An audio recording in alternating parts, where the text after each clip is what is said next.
তো ভালোবাসতে গেলে, গোবিন্দকে সেবা দিতে গেলে সেবা শিখতে হবে। সেবা সবাই করতে পারে না, জানেন তো। দ্রৌপদীর একটু বৈষ্ণব সেবার ইচ্ছে জেগেছিল, বৈষ্ণব সেবা দেবে, যার নাম হলো পাঞ্চালী। অর্জুনকে বললেন, ওগো ঠাকুর, আমার ইচ্ছে জেগেছে একটু বৈষ্ণব সেবা দেবো, তুমি বৈষ্ণব নিমন্ত্রণ করে এসো। তো অর্জুন বলেন, বৈষ্ণব যে আমি তা তো চিনি না। বলে, কেন, তোমার সখা, তার কাছে জেনে নাও কে প্রকৃত বৈষ্ণব। হ্যাঁ গো, বৈষ্ণব চিনবো কেমন করে, বলুন, কে প্রকৃত বৈষ্ণব। তা এইবার অর্জুন করলেন কি, ভগবান কৃষ্ণকে গিয়ে বলেন, সখা, আমার পাঞ্চালীর ইচ্ছে জেগেছে একটু বৈষ্ণব সেবা দেবে, তো প্রকৃত বৈষ্ণব যে কে আমি তো চিনি না, একটু চিনিয়ে দাও। বলে, ওই যে গাছতলায় বসে জুতো সেলাই করছে, যার নাম হলো রুহিদাস, জাতিতে মুচি। তাহলে দেখুন কে ছোট কে বড়। নিজে বড় বললে বড় সে নয়, দশে যারে বড় বলে বড় সে হয়। এ সংসারে বড় হওয়া বড়ই ব্যাপার, বড় হয় সেই জন বড় গুণ যার। ভাবতে পারেন আমরা জাতির অহংকার করি, ব্রাহ্মণ মুচিকে ছোবো না, দূর থেকে জুতো ফেলে দিই, জুতোটা কালি করে দাও। আচ্ছা ভাবুন তো, এখানে একটু বিচার করে দেখুন, মুচি ছুলে যদি ব্রাহ্মণের জাত চলে যায়, তাহলে শক্তি কার বেশি, মুচির না ব্রাহ্মণের? মুচি ছুলে যদি ব্রাহ্মণের জাত চলে যায়, তাহলে এখানে শক্তিটা কার বেশি? এগুলো নিয়ে কেউ ভাবি না। তাই বলে নিজে বড় বললে বড় নয়, দশে যারে বলো বলে বড় সে হয়। হ্যাঁ, মুচি হয়ে সূচি হয় যদি কৃষ্ণ ভজে, আর সূচি হয়ে মুচি হয় যদি কৃষ্ণ ত্যাজে। বলে, ওই গাছতলায় বসে আছে জুতো সেলাই করছে, যাও গিয়ে বলে, বৈষ্ণব ঠাকুর, আমার পাঞ্চালীর ইচ্ছে একটু সেবা দেবে, আপনি সেবার নিমন্ত্রণ গ্রহণ করুন। বলে, সেবা যে দেবে, তো সেবার বাবার নাম কি জানো? বলে, তা তো জানি না। তো জেনে আসো, যদি বলতে পারো তবেই গ্রহণ করব। কৃষ্ণকে গিয়ে বললেন, সখা, তুমি এমন জনের কাছে পাঠিয়েছো, আমাকে প্রশ্ন করেছে সেবার বাবার নাম কি, সেটা তো জানি না। কৃষ্ণ বললেন, তুমি গিয়ে বলো সেবার বাবার নাম হলো শক্তি। যার যেমন শক্তি সে তেমন আয়োজন করে। হ্যাঁ, যার যেমন শক্তি সে তেমন আয়োজন করে। কেউ নানান কিছু, হ্যাঁ, ভালো জোগাড় করে সেবা দেন, কেউ খুদ অন্ন দিয়ে সেবা দেন। বলেন, বেশ, সেবার বাবার নাম হলো শক্তি, জেনে নিলাম। এবার শক্তির বাবার নাম কি বলো? বলে, সেটা তো জানি না, আবার জেনে এসো। কৃষ্ণের কাছে গেল, কৃষ্ণ বললেন, যাও গিয়ে বলো শক্তির বাবার নাম হলো ভক্তি। আপনি যত কিছুই আয়োজন করুন না কেন, সেখানে যদি ভক্তি না থাকে, আপনি কখনো সেই সেবায় মুক্তি পেতে পারেন না। নিতাই গৌর হরি হরি। রাজভোগ রাজ অট্টালিকা দিয়ে সেবা দিলেই যে আপনি গোবিন্দকে পাবেন তা নয়। তাই যদি হতো, দুর্যোধনের বাড়ির রাজভোগ ছেড়ে দিয়ে বিদুরের ঘরে গিয়ে ভগবান কখনো কলার খোসা খেত না, জানেন। পরাশরী কলার শ্বাসটা ফেলে দিয়ে চুকাটা কৃষ্ণ মুখে তুলে দিয়েছিল। কৃষ্ণকে এতটাই ভালোবাসত। কৃষ্ণ এসেছিস, আই বাবা। কলা ছাড়াতে ছাড়াতে শ্বাসটা ফেলে দিয়েছে। এত বড় কৃষ্ণ অনুরাগী, কৃষ্ণের বদনটা চাইতে চাইতে কখন যে শ্বাসটা ফেলে দিয়েছে তার কোনো লক্ষ্য নেই। লক্ষ্য হলো কৃষ্ণ, একটাই জীবনে লক্ষ্য হলো কৃষ্ণ। কৃষ্ণের মুখে চুকা তুলে দিচ্ছে, আর কৃষ্ণ ভক্ত প্রেমে এত পাগল, মনের আনন্দে চুকা সেবা করছে। বিদুর এসে বললেন, কি করছো তুমি? যার বদনে ক্ষীর ছানা মাখন মিষ্টি মিষ্টান্ন তুলে দেয়, তার মুখে তুমি কলার চোকা তুলে দিচ্ছ। স্বামী, আমি না হয় কৃষ্ণ অনুরাগী হয়ে কৃষ্ণ এসেছে বলে আজকে আমি শ্বাস ছেড়ে দিয়ে চুকা দিচ্ছি, কিন্তু তুমি কি কম, যে কৃষ্ণের নাম শুনে বসনখানা পড়তে ভুলে যায়। শত শত ছিদ্র বসনখানা নিংড়াতে নিংড়াতে বিদুর বাড়িতে এসে নগ্ন হয়ে কৃষ্ণের সামনে, এত অনুরাগ। তো বিদুর সেদিন বলেছিল, কৃষ্ণ, আমি তোর সামনে নগ্ন হয়ে অপরাধ অন্যায় করেছি, কিন্তু এটা তো মিথ্যা নয়। পৃথিবীতে কোনো জীব যখন জন্মায়, সে 10 তলাতে হোক 20 তলাতে হোক, সে তো ন্যাংটা হয়েই জন্মায়। আবার যাবার সময়, 20 তলা ছেড়ে যাবার সময় তাকে ন্যাংটা হয়েই চলে যেতে হয়। তাহলে আসা যাওয়ার পথটা হলো ন্যাংটা, নগ্ন, উলঙ্গ, মাঝখানে যত আশাক পোশাক বেশভূষা। তো কৃষ্ণ রে, এই অহংকারের আশাক পোশাক আমি তোর চরণে অর্পণ করে দিলাম। আমি শুধু এই নগ্ন হয়ে তোর চরণ সেবা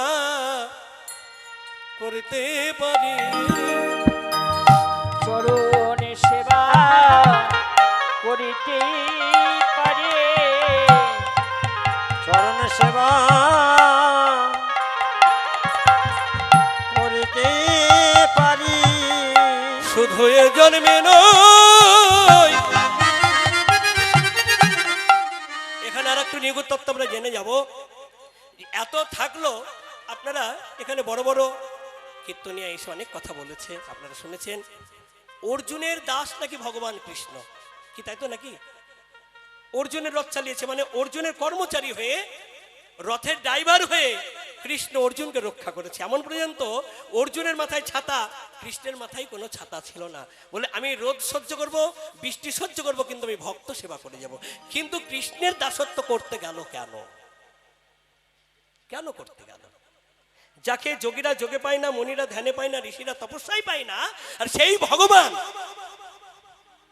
অর্জুনের কেন দাস হলেন? এটা একটু জানার ব্যাপার, জানতে হবে। দাসত্ব কেন করতে গেল জানেন?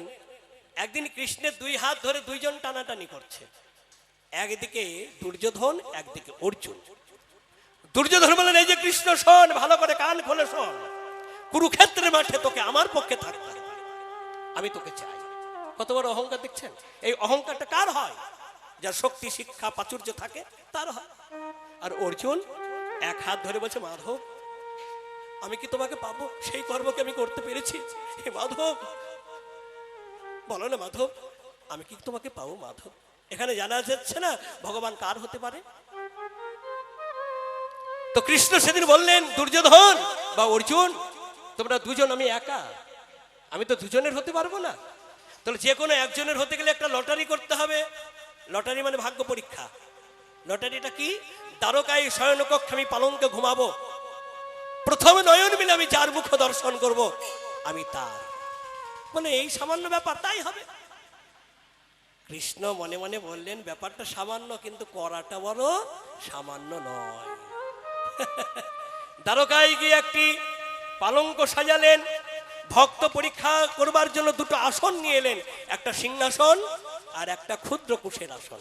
দুটো দুই দিকে রাখলেন, মাথার দিকে রাখলেন সিংহাসন আর পায়ের দিকে রাখলেন কুশের আসন। ভগবান কপট নিদ্রায়, মানে ছলনা করে চোখ বন্ধ করে পড়ে আছে। দুর্যোধন ছুটতে ছুটতে গিয়ে দেখলেন কৃষ্ণ ঘুমোচ্ছে। আমি আগে এসেছি, যাক বাবা, আগে যখন এসেছি কৃষ্ণ ঘুমোচ্ছে, চেতন হলেই তো আমাকে দেখতে পাবে, তাহলে একটু বিশ্রাম করি।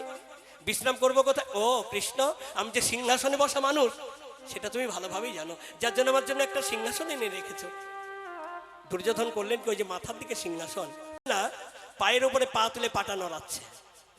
পাটা যেই না নড়াচ্ছে, পা থেকে ধুলোগুলো উড়ে উড়ে গিয়ে আবার কৃষ্ণের মাথায় পড়ছে। এবার অর্জুন ছুটতে ছুটতে গিয়ে দেখলেন যে কক্ষে কৃষ্ণ ঘুমাচ্ছে, সেই কক্ষের বাইরে, দরজার বাইরে পাদুকা দুর্যোধনের। মানে দুর্যোধন পেয়ে গেল, আমি আর পেলাম না, কিন্তু নৈরাশ হয়ে কি ফিরে যাবো? একবার যাই। ভেতরে ঢুকলেন, কৃষ্ণ ঘুমাচ্ছে, দুর্যোধন বসে আছে, ফাঁকা আছে যে জায়গাটা, সেই জায়গাটা যোগীরা যোগে পায় না, মনিরা ধ্যানে পায় না, ঋষিরা তপস্যায় পায় না। হে মাধব, তুমি আমাকে এতটা ভালোবাসো যে আমার জন্য সেই জায়গাটা তুমি ফাঁকা রেখেছো। আর নয়, আর বিলম্ব কিসের? আর বিলম্ব নয়, তাড়াতাড়ি অর্জুন সেই কৃষ্ণের পদতলে গিয়ে বসলেন। শুধু পদতলে বসলেন না, নয়নবাড়িকে আশ্রিত করে, নয়নবাড়ি বর্ষণ করে কৃষ্ণের পদ সেবা করছে। হে মাধব, যে চরণ পাবার জন্য কত যোগীমুনি ঋষি গন্ধর্ব নর কিন্নর আকুল প্রাণে কাঁদে। হরিবল হরিবল হরিবল।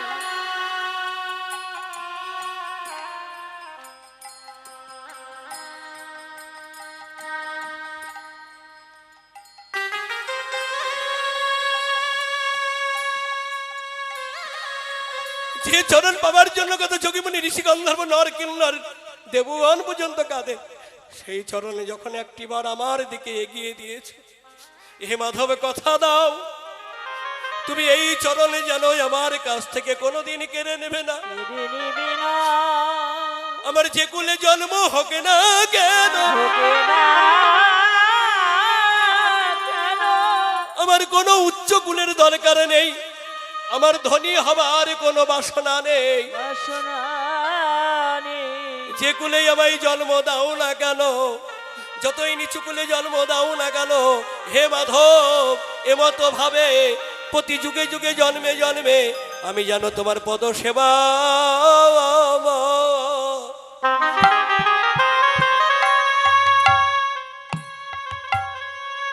পদ সেবা করিতে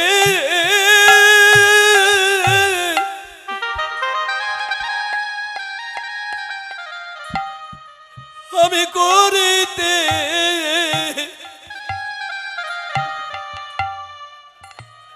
করিতে পারি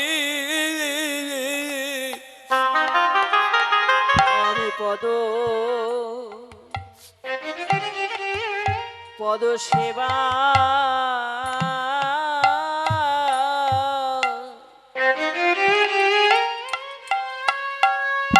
সেবা করিতে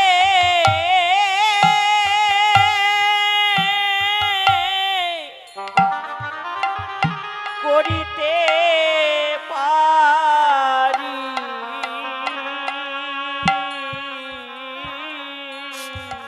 দুটি নয়নে জলে নয়নের জল ছাড়া আবার কি আছে দেবার মতো বলো দুটি নয়নে জলে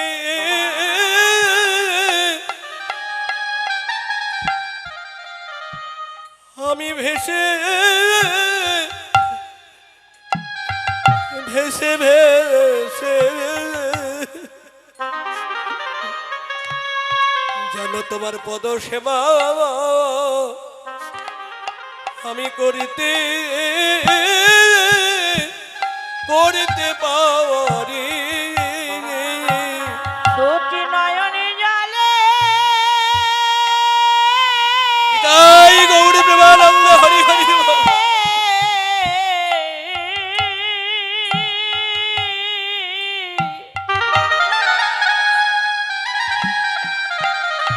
ও গো ভেসে ভেসে আমায় যে কুলে জন্ম দাও না কেন তোমার পদ সেবা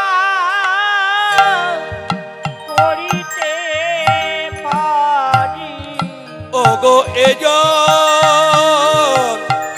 জন্মে নয় প্রতি জন্মে জন্মে তোমার পদ সেবা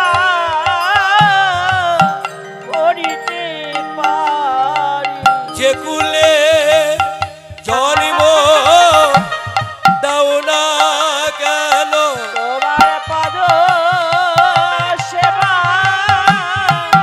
করিতে পারি ওগো যে কুলে জন্ম দাও না কেন তোমার পদ সেবা করতে পারি যে কুলে জন্ম দাও না কেন পদ সেবা করতে পারি পদ সেবা করিতে পারি যেন তোমার পদ সেবা করতে পারি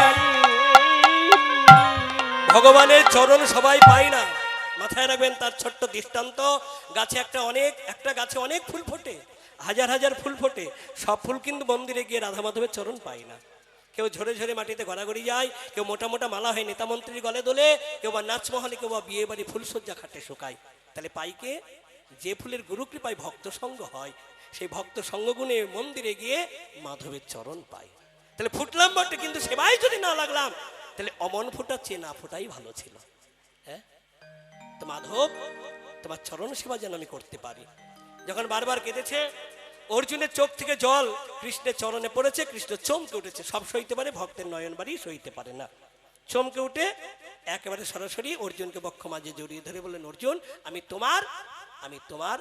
তোমার কর্মচারী হয়ে তোমার কাজ করতে চাই যে কাজ তুমি আমাকে করাবে আমি সেই কাজ তোমার দাসত্ব হয়ে করব দুর্যোধন রেগে গেল ব্যাপারটা কেমন হলো আগে এসেছিলাম আমি তুমি আমার না হয়ে অর্জুনের হলে বলে দুর্যোধন আগে আসলে হবে কি কর্মে যদি কারো ভুল থাকে তার তো কখনো জয় ঘোষণা হয় না প্রমাণ 70 বছর হয়ে গেছে চায়ের দোকানে আড্ডা মারে পার্কে তাস খেলে মন্দিরে যায় না হরিবাসরে যায় না কৃষ্ণ বলে না ভক্ত সঙ্গ করে না অথচ একটা 5 বছরের শিশু তুলসী মঞ্চ দেখলে প্রণাম করে সূর্যদেবকে প্রণাম করে ভক্ত দেখলে জড়িয়ে ধরে সাধু দেখলে প্রণাম করে আচ্ছা বলুন তো তাহলে 5 বছরের শিশুটা পাবে না ওই 70 বছরের বুড়োটা পাবে তাহলে আগে এলে হবে কি কর্মে যদি কারো ভুল থাকে তার কখনো জয় ঘোষণা হয় না দুর্যোধন, তুমি যখন আগে এসেছিলে দুটো জায়গায় ফাঁকা ছিল, তুমি সিংহাসনে না বসে পদতলে বসতে পারতে।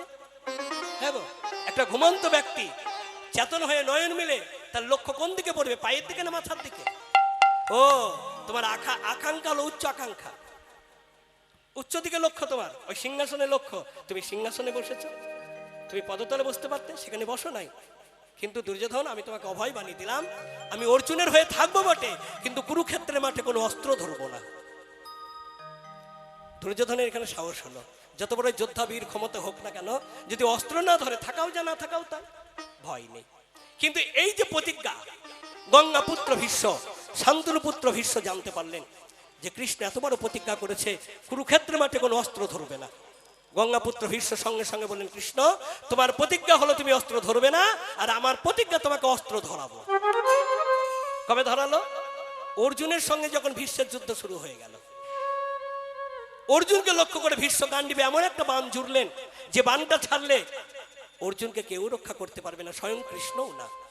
সেই দিন ওই ভীষ্মের হাত থেকে বাঁচানোর জন্য কৃষ্ণ তার প্রতিজ্ঞা ভুলে গিয়ে কোনো অস্ত্র না পেয়ে রথের চাকা খুলে দাঁড়িয়ে গেল ভীষ্মকে মারবার জন্য। দেখবেন মহাভারতের প্রথম পাতাতেই আছে। ভীষ্ম সঙ্গে সঙ্গে ধনুক বাণ অর্জুনের পদতলে অর্পণ করে দিয়ে বললেন, কৃষ্ণ, তোমার প্রতিজ্ঞা ছিল তুমি অস্ত্র ধরবে না, আর আমার প্রতিজ্ঞা ছিল অস্ত্র ধরাবো। আমার প্রতিজ্ঞা আমি রাখতে পেরেছি, তোমাকে পরাজিত করেছি, তোমাকে হার মানিয়েছি। কৃষ্ণ কৃষ্ণ মৃদু হেসে বলেন, দাদু গো, কখনো কখনো হেরেও আনন্দ পাওয়া যায়, কখনো হারলে আনন্দ হয় বলুন তো?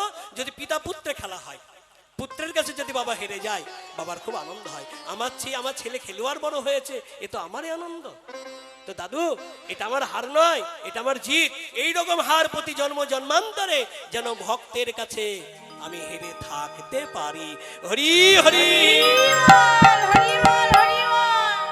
তাহলে জানা গেল যে ভগবান কৃষ্ণ অর্জুনের কেন সেবা করতে গেল, আদায় করে নিয়েছিল। ভগবানকে পেতে গেলে কর্ম শিখতে হবে, চায়ের দোকানে আড্ডা মারলে হবে না, এর কথা ওর কথা বললে হবে না। যতটুকু পারবে নিজের জন্য তুমি নির্জনে বসে কৃষ্ণ কথা বলো, এই কৃষ্ণ নিয়ে যাবে সেই কৃষ্ণের কাছে। এই কৃষ্ণ নয় রে ভাই, আর এক কৃষ্ণ আছে, আর সেই কৃষ্ণ নিয়ে যাবে তোমার সেই কৃষ্ণের কাছে। হরি হরি। তাই হে রাধে, আর ঘুমিয়ে থেকো না, জাগো জাগো হো বিশু ভানু নন্দিনী মোহন মূরতি রাজে, মোহন মূরতি রাজে।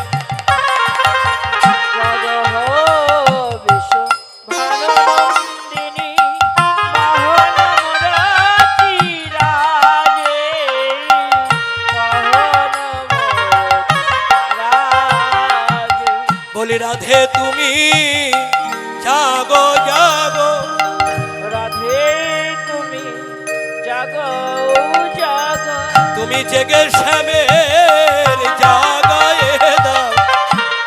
রাধে তুমি জাগো জাগো, জেগে শ্যামের জাগায়ে দাও। তুমি আর ঘুমায়ে থেকো না গো, জেগে শ্যামের জাগায়ে, তুমি আর ঘুমায়ে থেকো না গো, জেগে শ্যামের জাগায়ে, তুমি আর ঘুমায়ে থেকো না গো। জেগে শ্যামের জাগায়ে দাও।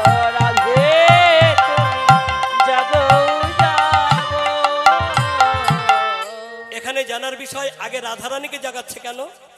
কৃষ্ণকে জাগাতে পারত। কীর্তন বললে তো কীর্তন নয়, কীর্তন হচ্ছে কি রতন। হ্যাঁ, এর ভাব অর্থ জানতে হবে। রাধারানীকে জাগানোর কারণ হচ্ছে, রাধাটাকে জানতে হবে, তিনি ভক্তির আরাধ্যা দেবী, বৃন্দাবনেশ্বরী, শ্যাম প্রেম সরোবরের মুকুটমণি, মরালিনী হংসিনী, সেই রাধা। ভক্তি যদি না জাগে, ভগবান কখনো জাগবে না। তাহলে আগে ভক্তিকে জাগাতে হবে। প্রতিটা ভক্তের কর্তব্য হচ্ছে ভক্তি জাগাতে হবে। আর এই ভক্তি জাগবে কোথায়? সাধুগুরু বৈষ্ণবের পদরেণু। কেউ যদি সর্বাঙ্গে মাখতে পারে, মাথায় নিতে পারে, প্রসাদ পেতে পারে, তার হৃদয়ে ভক্তি জাগবে। আপনার হয়তো আমি বাসুদেব বলে গেলাম, কীর্তনিয়া বলে গেলাম এই হরি বাসরে। আপনি সাধু সঙ্গ করুন, বৈষ্ণব সঙ্গ করুন, প্রসাদ পান, প্রসাদ ভুজি হন, মন্দিরে যান, আপনার ভক্তি জাগবে। অনেকে বলবেন মন্দিরে গিয়ে লাভ কি, আমার কি সে নয়ন আছে প্রভুকে দেখতে পাবো? আমি বাসুদেব কীর্তনিয়া বলছি, এই মহতি হরিবাসরে দাঁড়িয়ে আপনি ভগবানকে দেখতে পাবেন না বটে, কিন্তু তথাপি আপনি বারবার মন্দিরে গিয়ে ভগবানের সামনে দাঁড়ান। লাভটা কি হবে? সামনে আষাঢ় মাস, না এই তো চলে এসেছে আজকে 1 তারিখ, এই যে সামনে রথযাত্রা, পুরীধামে ধামে দেখবেন লক্ষ লক্ষ ভক্ত, পুরীধামে লক্ষ লক্ষ ভক্ত চলেছে প্রভু জগন্নাথ দেবকে দেখতে। তার মধ্যে একটা অন্ধ ভক্ত চলেছে, ঠিক আমার মতো মূর্খ একজন বললো, এই যে দেখে মনে হচ্ছে আপনি অন্ধ। বলছে হ্যাঁ ঠিকই বলেছো, আমি দেখতে পাই না। তো যাচ্ছেন কোথায়? পুরীধামে। কেন? প্রভু জগন্নাথ দেবকে দেখতে। হ্যাঁ গো, এই না বললেন আপনি অন্ধ, দেখতে পান না, আবার বলছে প্রভু জগন্নাথ দেবকে দেখতে। বলে আশা তো আছে, চোখে না হয় দেখতে পায় না, কিন্তু আশা যে আছে, তো একটু সঙ্গে করে কৃপা করে নিয়ে চলো। সেই পুরীর ধামে রাস্তার 2 ধারে লক্ষ লক্ষ ভক্ত দাঁড়িয়ে থাকবে, আর প্রভু থাকবে রথের উপরে। দেখবেন প্রভুর যে যাত্রা উৎসবগুলো, সেই যাত্রা উৎসবে প্রভু মন্দিরে থাকে না। প্রমাণ, ঝুলন যাত্রা মন্দিরে থাকে না, রথযাত্রা মন্দিরে থাকে না, দোলযাত্রা মন্দিরে থাকে না, রাসযাত্রা মন্দিরে থাকে না। থাকে? বেরিয়ে আসে। তো প্রভু যখন রথে করে সেই পথ বেয়ে আসবে, পথের 2 পাশে লক্ষ লক্ষ ভক্ত থাকবে, সেখানে আমিও দাঁড়িয়ে থাকবো। সবার নয়নে দৃষ্টি শক্তি আছে, সবাই দেখতে পাবে, কিন্তু আমি তো দেখতে পাবো না, কারণ আমার নয়নে দৃষ্টি শক্তি নাই। কিন্তু আমি আশা নিয়ে দাঁড়িয়ে থাকবো। আশাটা কি জানো? আমি অন্ধ হলে হবে কি, আমার প্রভু জগন্নাথ দেব তার অন্ধ নয়। সবার নয়নে দৃষ্টি শক্তি আছে, সবাই দেখতে পাবে। আমার নয়নে দৃষ্টি শক্তি নাই, আমি দেখতে পাবো না। কিন্তু প্রভু যখন রথে চড়ে আসবে, আমার দিকে যদি একবার লক্ষ্য করে, ওগো প্রভু তো আমায় দেখতে পাবে, প্রভু তো আমায় দেখিতে পাবে। ওগো আমার অন্ধ জনম ধন্য হবে। আমি আশা করে দাঁড়ায়ে রব, অন্ধ জনম ধন্য আমি আশা করে দাঁড়ায়ে রব। অন্ধ জনম ধন্য আমার প্রভু তো আমায় দেখতে পাবে, ও প্রভু তো আমায় দেখতে পাবে, ও গো প্রভু তো আমায় দেখতে পাবে। আমাদের বাড়ির কাছে কত সুন্দর মন্দির, অনেকে দেখেছি মন্দির পেয়ে চলে যায়, একবার ঢোকে না। কেন জানেন? বলে এই চোখে দেখতে পাবো না। দেখতে পাবেন না, কিন্তু যান প্রভুর সামনে দাঁড়ান, প্রভু তো দেখতে পাবে। সে তো বলবে যে সে আশা নিয়ে তো আমার সামনে দাঁড়িয়েছে, তার আশা আমাকে দেখবার, আশা পূর্ণ একদিন হবেই হবে। ওই প্রভুর কৃপায় এমন একদিন হয়ে যাবে যে আপনার নয়নে দিব্য দৃষ্টিশক্তি আসবে, সে দিব্য দৃষ্টিশক্তিতে আপনি প্রভুর শ্রীপাদ পদ্ম মুখমণ্ডল দর্শন পাবেনই পাবেন। নিতাই গৌর হরি হরি। হরিবল হরিবল হরিবল। প্রহ্লাদকে আর একদিনে পেয়েছিল? 5 বছর বয়সে যে প্রভুকে পেল, একদিনে পেয়েছিল? ধ্রুব মহারাজ কি একদিনে পেয়েছিল, এক জন্মে পেয়েছিল? বলেন না, বহু জন্ম তপস্যা করে তবেই পেল। তো আশাটা রাখুন, দাঁড়ান, প্রভু বলবে সে আশা নিয়ে এসেছে, আশা পূরণ হবেই হবে। তো ভক্তিকে জাগাচ্ছে, রাধে তুমি জাগো। এইবার রাধে দেখো, চেয়ে দেখো চারিদিকে পরিষ্কার হয়ে গেছে, ওই দেখো চারিদিকে পরিষ্কার। কি জানি সজনী রজনী থর ঘুঘু ঘন ঘোষত ঘর গত যামিনী জিত দামিনী কামিনী কুল লাজে ফুকরত হত শোক কাকয় জগ বস বহু লোক সুখ সারি গোপী কাকলি নিদ বন ভরি গাজ গলিত ললিত বসন সাজ মণি জুত বেনি ফণি বিরাজ দলিত বসন সাজ মণি জুত বেনি ফণি বিরাজ। উচ্চ করক রুচি চরক উচ্চ জরক মাঝে রুচু কোরাক রুচি চরাক উচ্চ জরাক মাঝে। রাধা সাহেব শুয়ে আছে, সখীরা গবাক্ষে নয়নকে দেখছে। কি দেখছে? যেন ময়ূরের কোলে সাপে নাচিছে, জনময়ূরের কোলে সাপে নাচিছে। ও গো ময়ূরের কোলে। যে ময়ূর সাপকে দেখতে পাওয়া মাত্র গিলে খায়, সেই ময়ূরের কোলে সাপ নৃত্য করছে। কি গো, এটা হতে পারে? বলে হ্যাঁ, এটাই হয়েছে। দেখো অপরূপ শোভা, রাধা শ্যাম নাগর নাগরী দুজন বাহু বেষ্টন করে জড়াজড়ি ভাবে শুয়ে আছে। নাগরী আজকে নাগরের বাহুতে মাথা দিয়েছে, বালিশে মাথা দেয়নি। তো দুটো মাথায় এক জায়গায়। এবার কৃষ্ণের মাথায় চূড়া, চূড়াতে রয়েছে সিকিপুচ্ছ ময়ূরের পাখা। আর রাধারানীর বেনিটা, আগেকার মায়েদের বেনি কাটতো না, কত সুন্দর লাগতো, এখন আর সেসব নেই। সেই বেনিটা ওই ময়ূরপুচ্ছর উপর দিয়ে পড়ে রয়েছে। মনে হচ্ছে বেনি তো নয়, ফণি, আর ওটা হচ্ছে ময়ূরিনী। হ্যাঁ, সুন্দর করে দেখো, ময়ূরের কোলে সাপে নাচিছে, দেখো ময়ূরের কোলে সাপে নাচিছে। ওগো যাই গো সভার বলিহারি, আমি যত বলি তত হারি, ওগো যাই গো সভার বলে হারি, আমি যত বলি তত হারি, ওগো যাই গো সভার বলে হারি, যত বলি তত হারি। যাই গো হরি হরি, বলে হারি, যত বলি তত হারি, যাই গো সভার বলে হারি। ময়ূরের কোলে সাপে নাচিছে। তরিত জরিত জলদ ভাতি দুহে সুখী সুতির হলমাতি, যিনি ভাদর রসবাদর পরম আদর সেজে। তরিত, তরিত মানে বিদ্যুৎ। কালিয়া বর্ণ মেঘ, আকাশে যখন মেঘের ঘটা, মেঘের সঞ্চয় হয়, কালিয়া বর্ণ মেঘ যখন গর্জন করে, বিদ্যুৎ কি করে? চমক দেন না? চমক দেন, বিচলিত। কিন্তু মেঘ আর বিদ্যুৎকে কোনোদিন স্থিরভাবে দেখেছেন এক জায়গায়? যেমন মেঘ গর্জন করে, বিদ্যুৎ তেমন চমকায়। কিন্তু আজকে দেখুন, মেঘ বিদ্যুৎ এক জায়গায় স্থিরতা ভাবে শুয়ে আছে, সুখ নিদ্রায় নিদ্রিত। বিদ্যুৎ হচ্ছে রাধারানী আর মেঘ হচ্ছে গোবিন্দ, দুজন দুজনকে জড়িয়ে ধরে ঘুমিয়ে আছে। এই নিদ্রা কি ভাঙে? পরীক্ষা করতে লোকে সৃষ্টিকর্তা ব্রহ্মার পুত্র মদন। এখানে আমরা নিগুড় তত্ত্ব জানবো। মায়েরা সন্ধ্যা দেন তো? সন্ধ্যা দেন না? সন্ধ্যা কিভাবে দেন? নাইটি পরে? নাইটির কথা আর কি বলবো, আমার বৌমাই তো পরে। পরকে বলে আল্লাহ কিনি তাই গৌর হরিবল, যখন যা ধারা। সন্ধ্যা দেবার নিয়মটা হচ্ছে, কুলবধূ তো মায়েরা সন্ধ্যাবেলায় যেন মাথায় ঘোমটা থাকে, কিছু থাকবে না থাকে। হরে কৃষ্ণ। কারণ নারীর লজ্জা, লজ্জা যে নারীর নাই তার কোনো দাম নাই। এই মাথায় ঘোমটা দিয়ে সন্ধ্যা দেন কেন?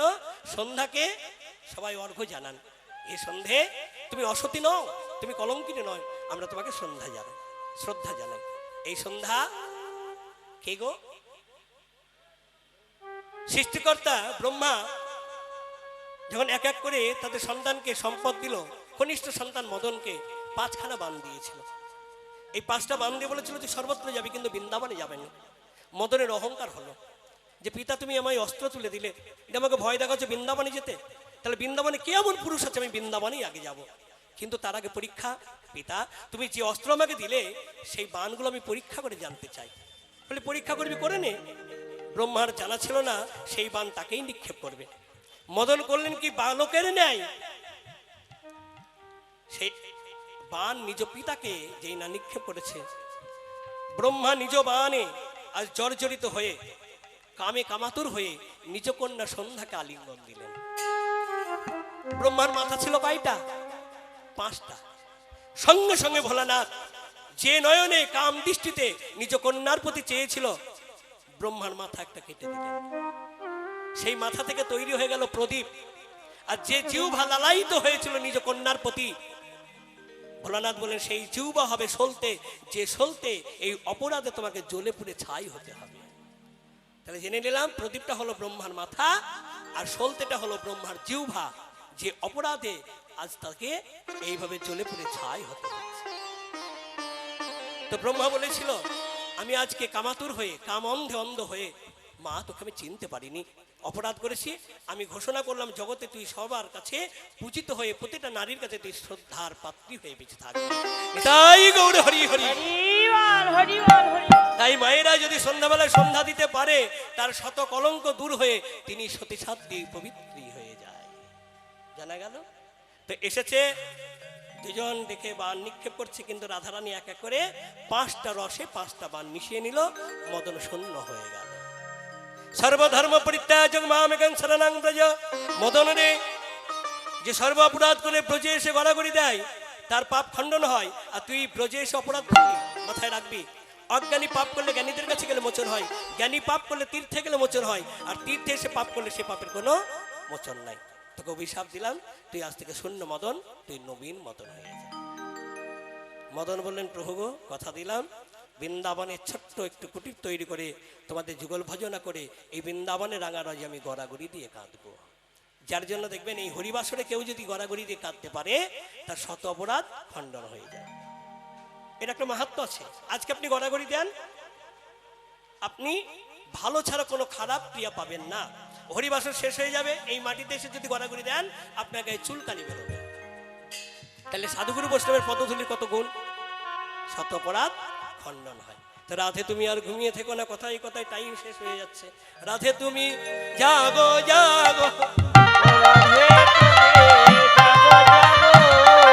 দেখো চেয়ে দেখো আর নিশি নাই। রাধে তুমি জাগো জাগো, ওগো জেগে শ্যামের জাগো দাও, তুমি জেগে শ্যামের জাগায়ে দাও, তুমি জেগে শ্যামের জাগায়ে দাও, শ্যামে জাগায়ে দাও।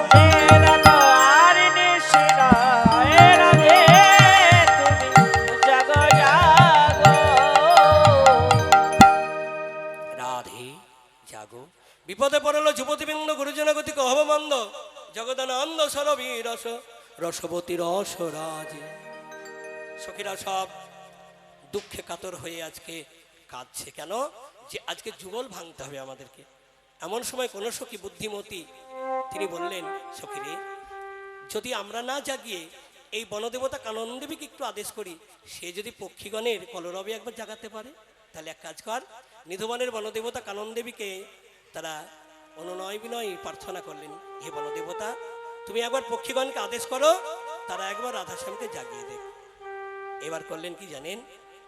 রাধাশ্যামকে জাগানোর জন্য আজকে বিনয়ী ভাবে প্রার্থনা করছে। এই যে বিনয় ভাব, বিনয় করলে কি পাওয়া যায় আর উগ্র হলে কি পাওয়া যায়, দেখুন প্রমাণ। একদিন একটা সাপকে একটা ব্যাঙ বলছে, ওরে সাপ, তুই কি সোজা হয়ে চলতে পারিস না? কথাটা খুব শিক্ষণীয়, মাথায় রাখবেন। শুধু শুনে গেলে হবে না, ভেতরে রাখতে হবে। ব্যাঙ বলছে সাপকে, ওরে সাপ, তুই কি সোজা হয়ে চলতে পারিস না? সাপের আত্মসম্মানে লেগেছে। একটা ক্ষুদ্র জীব হয়ে আমাকে এত বড় কথা বললো, আমি নাকি বাঁকা? হ্যাঁ, দেখাচ্ছি মজা। ওই সাপ করলেন কি, ব্যাঙকে ধরবার জন্য ছুটেছে, আর ব্যাঙ নিজেকে রক্ষা করবার জন্য তিনি লাফাতে শুরু করেছে। লাফাতে লাফাতে একটা ধানের জমিতে, আচ্ছা জমির মালিক যদি দেখে জমিতে সাপ বা ব্যাঙ ঢুকছে, সে ছেড়ে দেবে? যেই না ব্যাঙ ওই জমিতে ঢুকেছে, ধানের জমিতে যেই না ঢুকেছে, ব্যাঙকে ধরবার জন্য সাপও ঢুকেছে। আর জমির মালিক করেছে কি, ওই সাপকে লক্ষ্য করে লাঠি দিয়ে যেই না এক ষাট মেরেছে, জয় নিতাই, সাপ একেবারে সঙ্গে সঙ্গে শেষ। যেই না শেষ হয়ে গেছে, মারা গেছে, ওই জমির মালিক করেছে কি, সাপের লেজে দড়ি দিয়ে বেঁধে সাপকে ঝুলিয়ে দিয়েছে। আচ্ছা যখন সাপ ঝুলবে তখন কি আর বাঁকা হবে? সোজা হয়ে ঝুলছে। তখন ব্যাঙ তার সামনে গিয়ে বলছে, ওরে সাপ, সেই তো সোজা হলি, কিন্তু বেঁচে থাকতে হলি না। নিতাই গৌর হরি হরি। তা আমাদের কর্ম হলো এটাই, যখন আমাদের শক্তি আছে চলার বলার দেবার নেবার, তখন কেউ মন্দিরে যায় না, সাধু সঙ্গ করি না, বৈষ্ণব সঙ্গ করি না, কৃষ্ণ বলি না। যখন বিছানায় রোগাগ্রস্ত হয়ে বসে থাকি, যে ছেলে মেয়ের জন্য এত অন্যায় করে লোককে ঠকে সংসারে দিয়েছি, তারা যখন আমাকে ঘৃণা করে, তখন বলি, হে গোবিন্দ, তুমি ছাড়া কে আছে? আধার যাবি একাই আমি খুঁজি গো তোমার, হাত ধরে পারি করে নিও গো দয়া, হাত ধরে পারি করে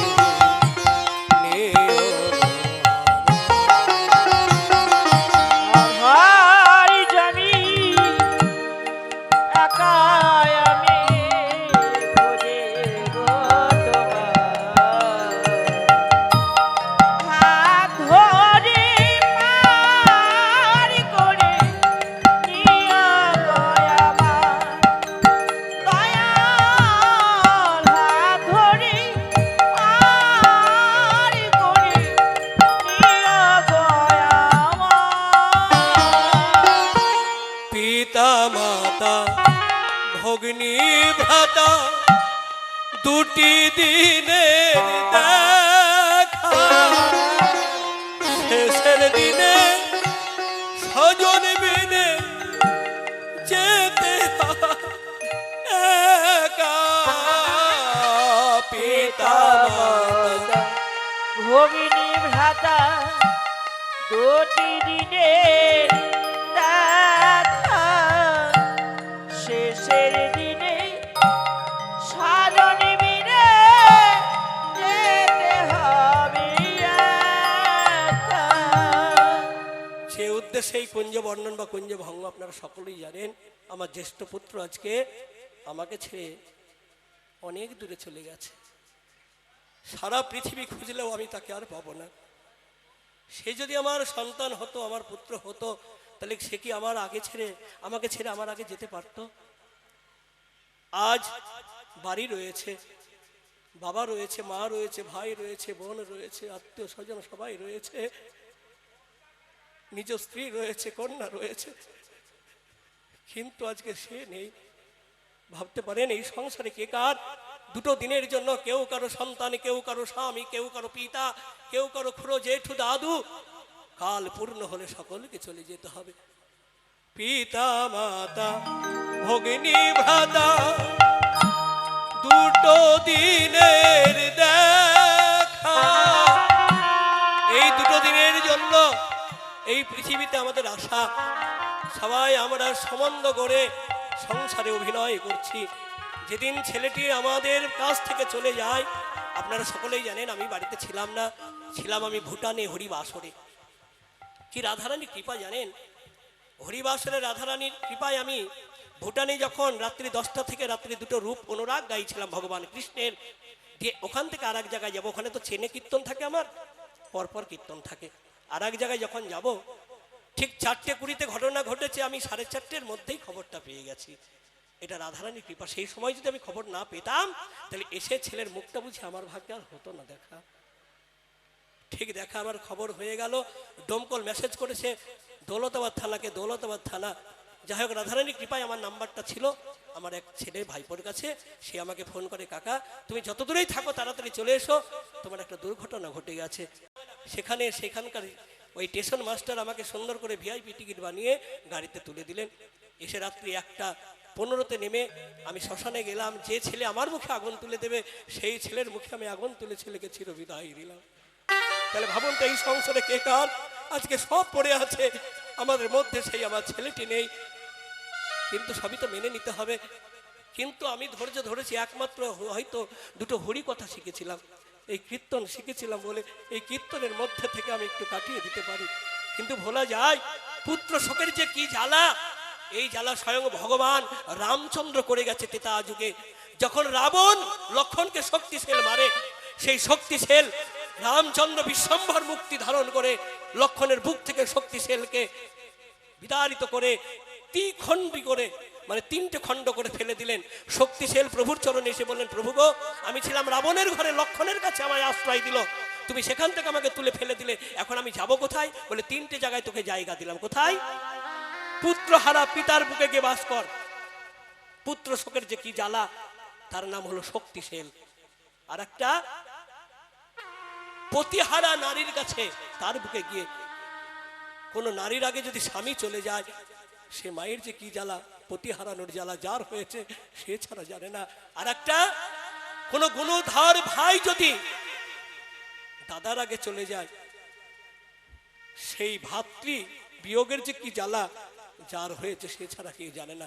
তো সংসারে কে কার বলুন তো? ত্রেতা যুগে রামচন্দ্র এই শক্তিশাল 3টে জায়গায় দিয়ে গেল। আজ পুত্র বিয়োগের যে কি জ্বালা যার হয়েছে সে ছাড়া জানে না। এই হরিবাসে দাঁড়িয়ে বলছি, এই জ্বালা যেন, আমার মতো জ্বালা যেন আর কারো জীবনে না আসে। হে রাধে তুমি কৃপা করো। পিতা মাতা ভগ্নী ভ্রাতা দুটি দিনের দেখা, শেষের দিনে স্বজন বিনে যেতে হবে একা। পিতা মাতা ভগিনী ভ্রাতা দুটি দিনের দেখা, শেষের দিনে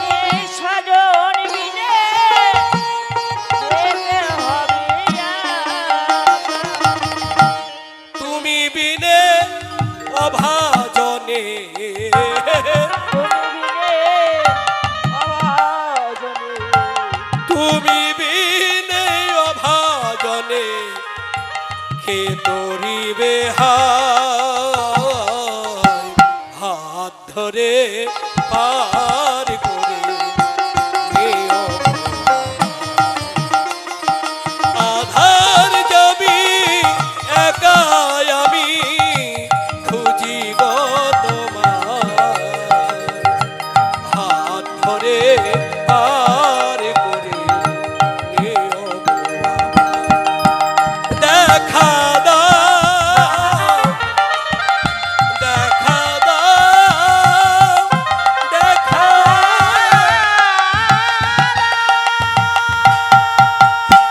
নিতাই গৌর হরিবল। তো যে ছেলের উদ্দেশ্যে আজকে এই কুঞ্জ বর্ণন কুঞ্জ ভঙ্গ আজকে আমি পিতা হয়ে পরিবেশন করছি, আপনার চরণে বিনয় প্রার্থনা আপনারা সকলে আমার ওই ছেলেটির হয়ে বলুন রাধারানীর কাছে মাধবের কাছে রাধা মাধবের চরণ যেন ঠাঁই পায়। আর কর্মফলে যদি ভুলকে আসতে হয় কৃষ্ণ ভক্তি মায়ের গর্ভে যেন জন্ম পায়, কারণ মাটির গুণে যেমন ফসল হয় মাটির গুণে সন্তান হয়, মা যদি ভালো না হয় সন্তান কখনো ভালো হয় না। কৃষ্ণ ভক্তি মায়ের গর্ভে যেন জন্ম হয়ে কৃষ্ণ বলা পাখি হয়ে কৃষ্ণ ভজন অর্চন বন্দন করে পুনরায় যেন রাধা মাধবের চরণ লাভ করতে পারে। নিতাই গৌর হরি হরি হরিবল হরিবল হরিবল। তাই রাধা রানীকে আজকে জাগানোর জন্য সুখ সারি দুজনে দাঁড়িয়ে গেল। রাই জাগো হো জাগো সারি সুখ বলে রই যাব সারি সুখ ওগো কত নিদ্রা যাও গো রাধে কালো মালিকের কোলে আর কত নিদ্রা যাও হে কালো রাধে মালিকের কোলে। রজনী প্রভাত হলো বলি যে তোমারে রজনী প্রভাত বলি যে তোমার অরুণ কিরণ হেরি প্রাণ কাপিদারে ওরণ কিরণ হেরি প্রাণ কাপিদারি। রাধে তুমি জাগো জাগো রাধে তুমি জাগো জাগো জেগে শ্যামের জাগায় দাও রাধে তুমি জাগো জাগো জেগে স্বামী জাগায় দাও রাধে তুমি জাগো জাগো। হরে কৃষ্ণ। মহতি হরিবাসরের ছোট্ট বালিকা অর্থ দান করলেন, এর পূর্বে 500 টাকা দান করেছেন আমারই এক নাতনি। তো তারপরে আমার গৌর গোবিন্দ অনুরাগী ভক্ত দাদা ভাই তিনি 50 টাকা দান করলেন। যে আশা নিয়ে কামনা নিয়ে মহতি হরিবাসরে দান করছে রাধা মাধবের চরণে বিনয় প্রার্থনা জানিয়ে বলবো সকলের আশা যেন পূরণ হয় রাধারানীর কৃপায় এবং যেন সকলে সপরিবারে উন্নত উজ্জ্বল দেহ নিয়ে রাধা মাধবের চরণ প্রাপ্তি হতে পারে। নিতাই গৌর হরি হরি বল। হরিবল হরিবল হরিবল। ডালেতে বসিয়া সুখ করে চারুর ধনে তালেতে বসে সুখ করে চারুর ধনে উঠিয়া বৈঠল আমার রাধা বিনোদিনী ওবার উঠিয়া বৈঠল আমার রাধা বিনোদিনী উঠিয়া বৈঠল আমার রাধা বিনোদিনী উঠিয়া বৈঠল আমার রাধা বিনোদিনী উঠে বসিল উঠে বসিল ধনী আবার উঠে বসিল ধনী আমার উঠে বসিল সুখী মুখে ধনী শুনে ধনী আবার উঠে বসিল সখী মুখে ধ্বনি শুনে ধনী আমার উঠে বসিল। তাহলে ভক্তি জাগে কিসে? ধনীতে। কেউ যদি মন খুলে ভক্তিতে ধ্বনি করতে পারে সেই ধ্বনিতে ভক্তি জাগবেই জাগবে। হরি হরি বল।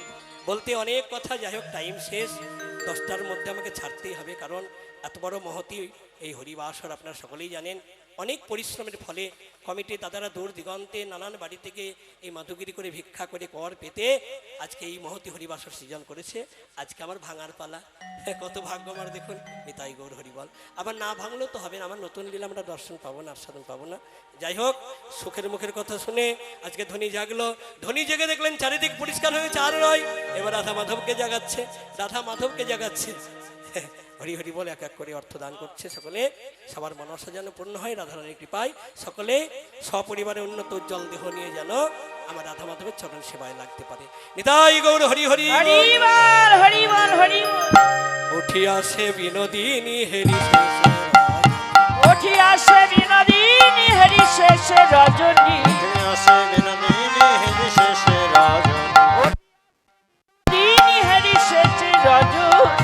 সমুখী তো চারি পানে চাই আরে কি বা সমুখে তো চরে পানে চায় আরে কি বা সমুখী তো চারি পানে চাই আরে কি বা সমুখে তো চরে পানে চায় আরে প্রভাত জানিয়া ধনী মনে সচঙ্কিত মানে প্রভাত জানিয়া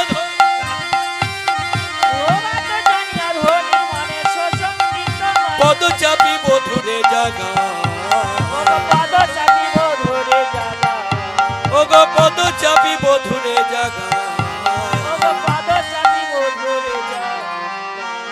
ওঠো হে না গোর বড় আলি শহর হে না পরিহর হে না গরবড় আনিস পরিহর ওঠায় না গণমান আলিশ পরিহর ঘুমে না হওয়ে চৈতন বধু আমার ভূমি না হওয়া চৈতন বধুয়া ঘুমে না হওয়া চৈতন বধু আমার বিষম গোকুলের লোকে হেন বলে যদি দেখে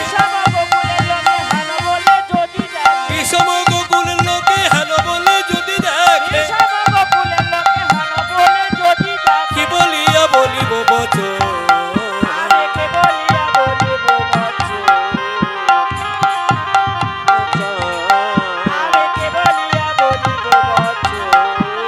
এই না গোকুলের লোকে কত কথা বলে নদী পরামাদি করে বধু হে নদী পরামাদি করে বধু হে করে বোধে যদি দেখে তুয়ার সঙ্গে কেমনে রহিব রঙ্গে তবে কি রহিতে দেবে ঘরে তবে কি রহিতে দেবে বধু হে তুমি জাগো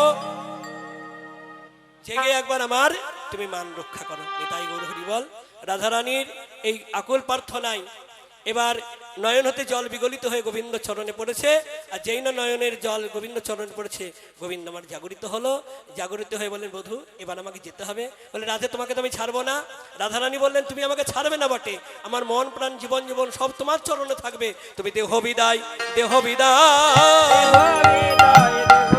ওগো দেহ নিয়ে যাই ঘরে যাই হরে কৃষ্ণ দেখবেন আমাদের এই দেহটাই বিদায় হয় আত্মার কখনো বিদায় নাই আত্মা অস্ত্র দিয়ে কাটা যায় না রোদে শুকানো যায় না জলে পচানো যায় না আগুনে পুরানো যায় না দেহটাই বারবার যে কুলে জন্ম নেন না কেন এই দেহটাই বিদায় হয় তাই দেহ বিদায় দেহ বিদায় দেহ বিদায় দেহ বিদায়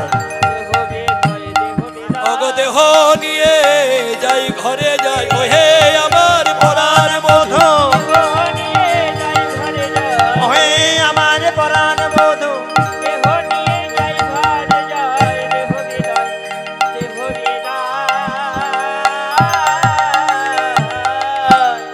এবার রাধারানী গোবিন্দর কাছে প্রার্থনা করলেন গোবিন্দ বলেন হে রাধে এবার এসো তোমাকে সাজিয়ে দিই এবার গোবিন্দ আমার নিজে হাতে রাধারানীকে সাজাচ্ছে জয়নিতা এখানে মায়েদের কাছে একটা প্রশ্ন কৃষ্ণ যেমন রাধারানীকে সাজাচ্ছেন আপনাদের স্বামী আপনাদেরকে কোনোদিন সাজিয়েছে নিজ নিজ স্বামী আপনাদেরকে কোনোদিন সাজিয়েছে কি গো মায়েরা কথা বলুন সাজায়নি এটা কিন্তু মিথ্যা কথা বলা হচ্ছে প্রত্যেকের স্বামী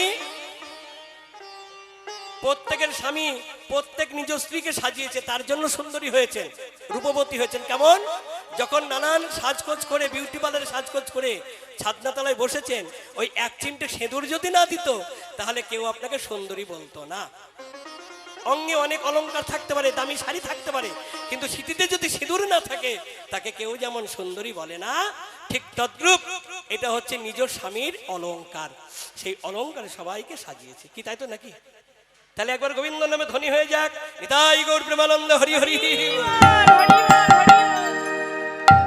এবার সুন্দর করে সাজালেন সাজিয়ে করলেন কি রাধারের চরণে আলতা পরাচ্ছে আলতা পরানোর ডিজাইনটা দেখুন কিছুদিন পরাচ্ছে ফাঁক রাখছে কিছুদিন পরাচ্ছে ফাঁক রাখছে কেন ওই ফাঁকে ফাঁকে পূর্ণ করছে কৃষ্ণ কৃষ্ণ নাম দিয়ে হে বধূ যে নামকে পাবার জন্য কত যোগীমুনি ঋষি গন্ধর্ব আকুল প্রাণে কাঁদে আর সেই নাম তুমি আমার চরণের ধারে বলে ধার মানে কি? বলে ঋণ। ঋণ কথাটা ভালো না, যার মাথায় ঋণ আছে তার ঘুম আসে না। এই বাজারে তিনি সুখী যার ঋণ নাই, হ্যাঁ, আর তিনি দুঃখী যার মাথা ভর্তি ঋণ। তাহলে আমি ঋণী হয়েছি বৃন্দাবনে, এই ঋণ শোধ করবো আগত কলিযুগে। আমি কলিতে গিয়ে প্রতি জীবের দ্বারে দ্বারে কাঁদবো, ভিক্ষা করব, ভিক্ষা করে তোমার ঋণ শোধ করবো। হে রাধে, তো সেই অজানা জায়গায় যাব, নতুন জায়গায় যাব, সেখানে তো পথঘাট আমার চেনা নাই, অনেক বিপদ হতে পারে। হে রাধে, তোমার চরণে শরণ নিলাম, সেদিন যদি আমার বিপদ হয় তুমি কৃপা করে পার করে দিও।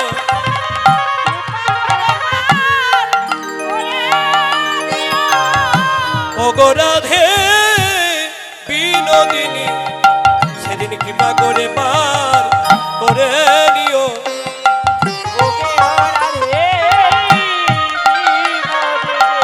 তোমার চরণ ধরি বিনয় করি, তোমার চরণ ধরি বিনয় করি, তোমার চরণ ধরি বিনয় করি, তোমার চরণ ধরি বিনয় করি।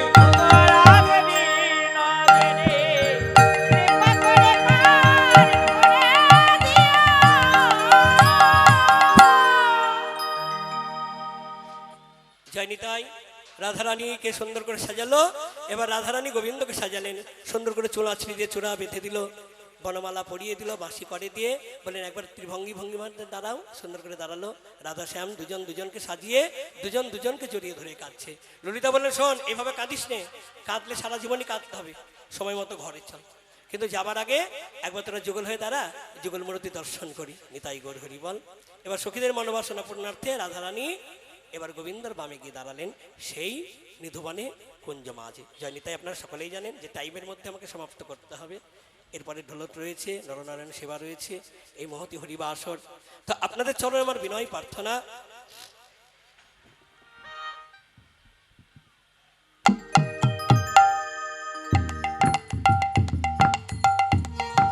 আপনাদের চরণে আমার বিনয় প্রার্থনা, আপনারা সকলে সাহায্যের হাত বাড়িয়ে দেবেন, পূর্ণ সহযোগিতা করবেন। কমিটির দাদারা যেন আপনাদের সাহায্য সহযোগিতা নিয়ে এই মহতি হরিবর্ষের আরো উন্নত উজ্জ্বলভাবে গড়ে তুলতে পারে, সকলের কর্ণে কৃষ্ণ সুধারস পৌঁছে দিতে পারে, এই আশা প্রত্যাশা রেখে আমি মিলন গাইব। আর আপনাদের চরণে আমার আর একটা প্রার্থনা, আপনারা সকলেই জানেন আমার জ্যেষ্ঠ পুত্র কুবের চলে গেছে আমাদেরকে ছেড়ে, তার একমাত্র কন্যা নন্দিনী রয়েছে। নন্দিনীর হয়ে সবাই আশীর্বাদ করবেন, সে যেন সুন্দরভাবে তার জীবনটা গড়ে তুলতে পারে। সে যেখানেই থাক না কেন, সে তো আপনাদেরই, আমার যেমন নাতনি আপনাদেরও নাতনি, সবাই আশীর্বাদ করবেন, তার জীবনটা যেন সুন্দর করে গড়ে তুলতে পারে। এটাই গৌর প্রেমানন্দে হরি হরি বল, হরি বল। এবার আপনারা সবাই ভালো থাকুন, সুস্থ থাকুন। এইবার রাধা মাধব যুগল হয়ে দাঁড়ালো, হ্যাঁ, রাই দাঁড়ালো রে, শ্যাম দাঁড়ালো রে, দুহার অঙ্গ ধরিয়া।